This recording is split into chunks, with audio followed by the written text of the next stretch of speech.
জানিয়ে দিব আমাদের হাতে থাকা সর্বশেষ গুরুত্বপূর্ণ আপডেট বাংলা সংবাদ। ৬ দফা আদায়ে ৭ রাস্তা মোড় অবরোধ পলিটেকনিক শিক্ষার্থীদের। এরপর জানিয়ে দিব গাজার মানুষের দুর্দশা বন্ধ করুন, নেতানিয়াহুকে ফ্রান্স প্রেসিডেন্টের মন্তব্য। আরো জানিয়ে দিব নব্য আওয়ামী লীগের প্রস্তুতি, নেতৃত্বে থাকবেন না শেখ হাসিনা বলছে আনন্দবাজার।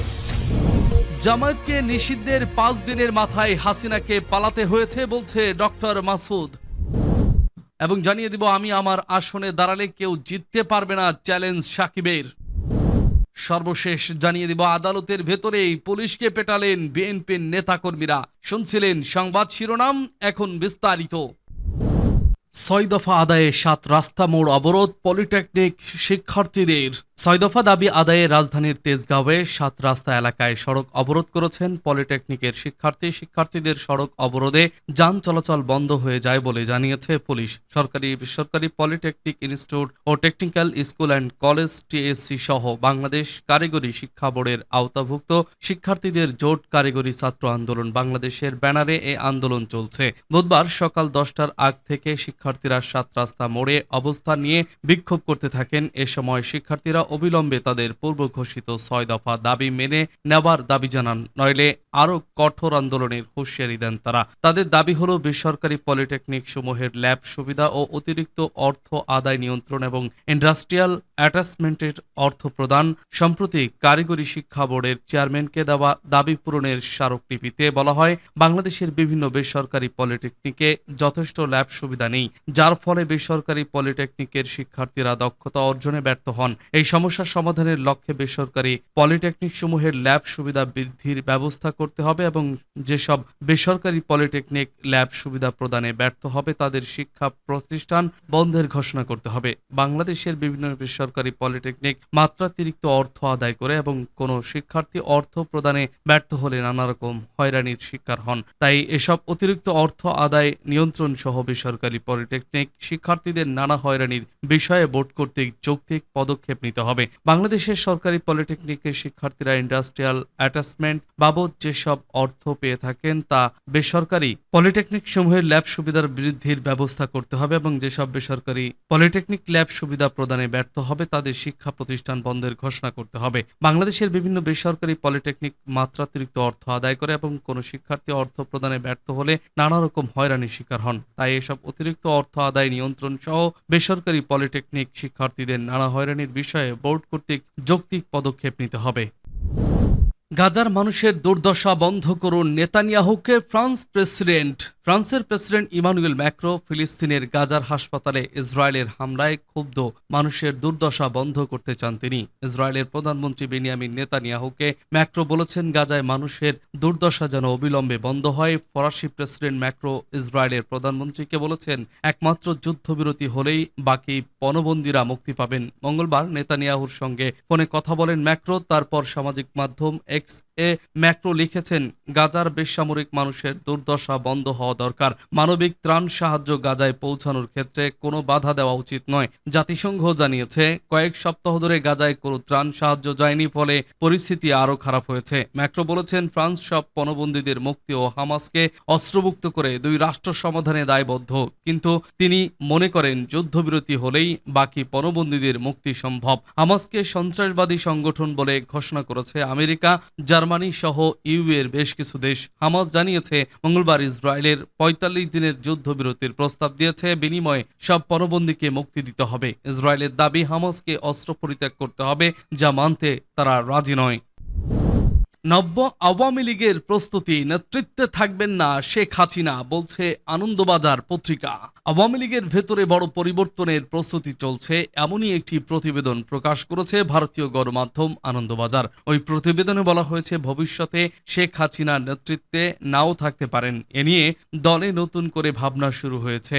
চক্রান্ত ঠেকাতে সক্রিয় হয়েছে বর্তমান আওয়ামী লীগ নেতৃত্ব। আনন্দবাজারের ওই প্রতিবেদনে বলা হয়, আওয়ামী লীগ থাকবে, নেতৃত্বে শেখ হাসিনা থাকবেন না। তার ঘনিষ্ঠ হিসেবে পরিচিত নেতারাও বাদ যাবেন। আওয়ামী লীগের পরিচিত কিছু নেতা নেতা নেত্রীকে সামনে রেখে নব্য আওয়ামী লীগ বা তথাকথিত পরিচ্ছন্ন আওয়ামী লীগকে রাজনীতির ময়দানে আনার একটি পরিকল্পনা বেশ এগিয়েছে। আওয়ামী লীগের বর্তমান নেতৃত্ব এই প্রয়াসকে প্রতারণা ও তাদের দলকে ধ্বংস করার চক্রান্ত বলে আখ্যা দিচ্ছেন। ভারতের কূটনীতিকদের একাংশ মনে করেন হাসিনাকে বাদ দিয়ে নব্য আওয়ামী লীগ গঠিত হলে দিল্লির পক্ষে তা সুখকর হবে না, কারণ এই পরিকল্পনায় বাংলাদেশের যেসব আওয়ামী লীগ নেতা নেত্রীর নাম উঠে আসছে তাদের ভাবমূর্তি আদৌ পরিচ্ছন্ন নয়। তার উপরে পাকিস্তান ঘনিষ্ঠ হিসেবে পরিচিতি রয়েছে কয়েকজনের। ভারতের এক সাবেক কূটনীতিকের কথায় বাংলাদেশের অভ্যন্তরীণ রাজনৈতিক বিষয় নিয়ে দিল্লির কিছু করণীয় নেই, কিন্তু আওয়ামী লীগ ঐতিহাসিকভাবে ভারতের বন্ধু ও আস্থাভাজন রাজনৈতিক শক্তি, তার নেতৃত্বেও পাকিস্তান বান্ধবদের হাতে চলে গেলে ভারতের পক্ষে তা বিপর্যয়ের চেয়ে কম কিছু হবে না।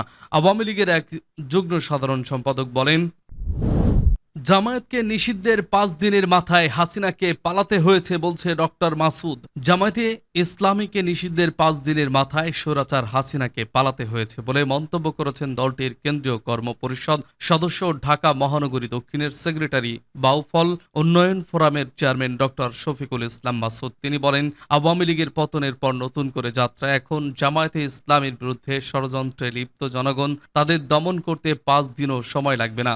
জামায়াতে ইসলামী জনগণকে শোষণের রাজনীতি করে না, জামায়াতে ইসলামী জনগণের জন্য ত্যাগের রাজনীতি করে।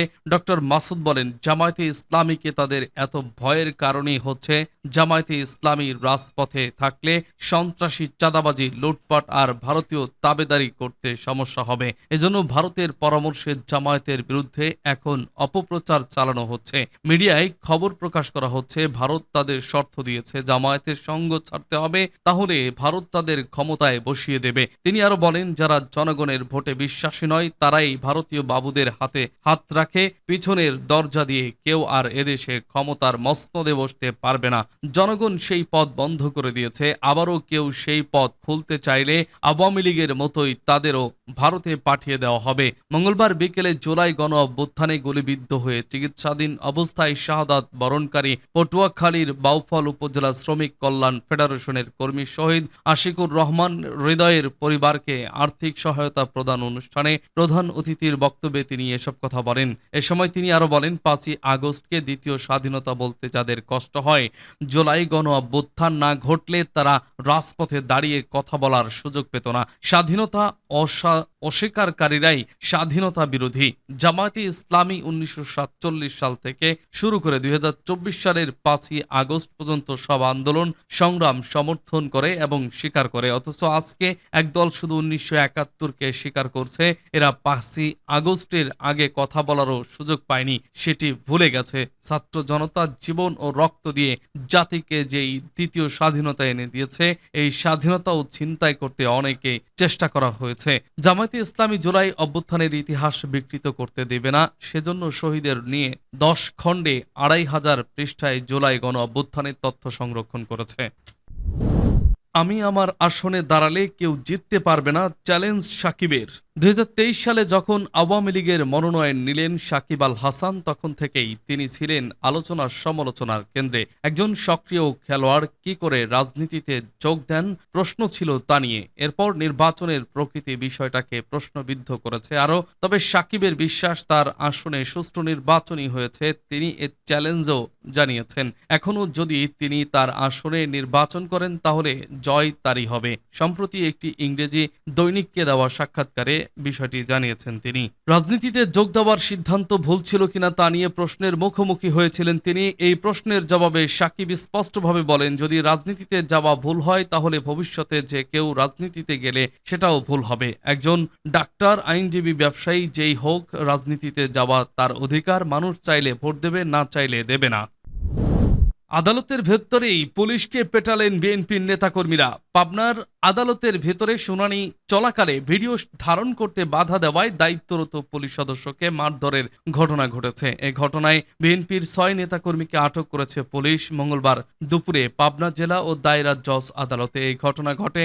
আটক 6 জন হলেন ঈশ্বরদী উপজেলা সদরের ফতে মোহাম্মদপুর নিউ কলোনি এলাকার মৃত আব্দুল ওয়াহাবের ছেলে আউয়াল কবির, হাবিবুর রহমানের ছেলে সরওয়ার জাহান শিশির, দাসরিয়া গ্রামের মৃত আমজাদ খানের ছেলে কালাম খান, MS কলোনি এলাকার ইউসুফ আলীর ছেলে রুবেল হোসেন, লোকসেট গাউসিয়া মসজিদ এলাকার মৃত আব্দুল জব্বারের ছেলে সবুজ হোসেন এবং ভাড়ইমারি বাঁশের বাদা গ্রামের মৃত আব্দুল গফফার সর্দারের ছেলে জহুরুল ইসলাম। এদের মধ্যে আউয়াল কবির ঈশ্বরদী পৌর ছাত্র দলের সাবেক সভাপতি ও বর্তমান পৌর স্বেচ্ছাসেবক দলের যুগ্ম আহ্বায়ক সরোয়ার জাহান শিশির পৌর ছাত্র দলের সভাপতি পদপ্রত্যাশী, অন্যরা বিএনপির রাজনীতির সঙ্গে সম্পৃক্ত।